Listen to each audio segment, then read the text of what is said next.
Melissa Febos' The Dry Season, a memoir of pleasure in a year without sex, is a bold, intimate, and deeply reflective memoir that explores desire, identity, and the meaning of pleasure beyond sexual intimacy.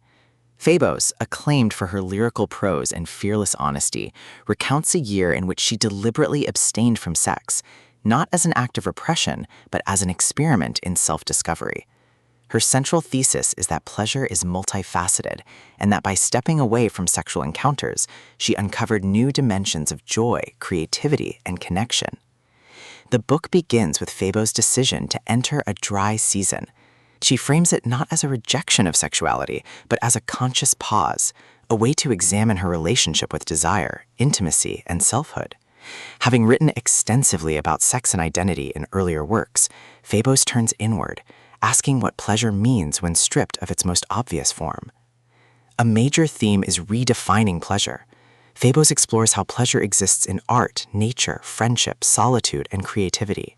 She recounts moments of joy in writing, music, and quiet reflection, illustrating that pleasure is not limited to physical intimacy. This redefinition expands the concept of pleasure, making it more holistic and sustainable. Another theme is self-discovery.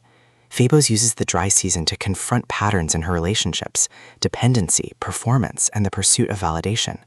By abstaining from sex, she disentangles herself from these dynamics, discovering deeper truths about her identity and values.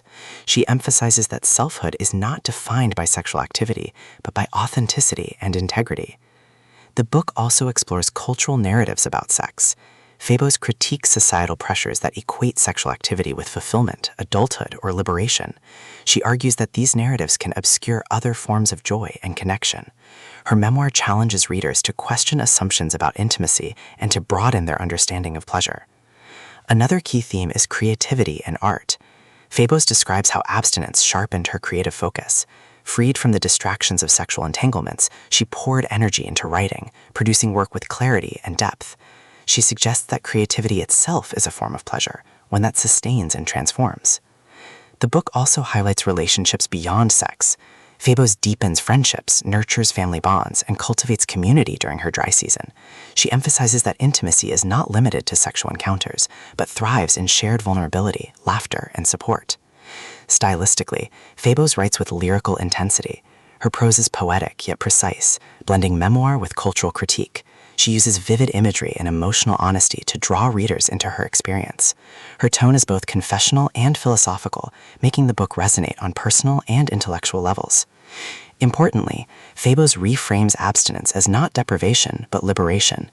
By choosing not to engage in sex, she discovers freedom from expectations, patterns, and pressures. The dry season becomes a fertile space for growth, creativity, and joy. Ultimately, The Dry Season is both memoir and manifesto. It teaches that pleasure is multifaceted, that abstinence can be transformative, and that joy is found in authenticity. Febos' message is clear. Pleasure is not confined to sex. It is woven into every aspect of life.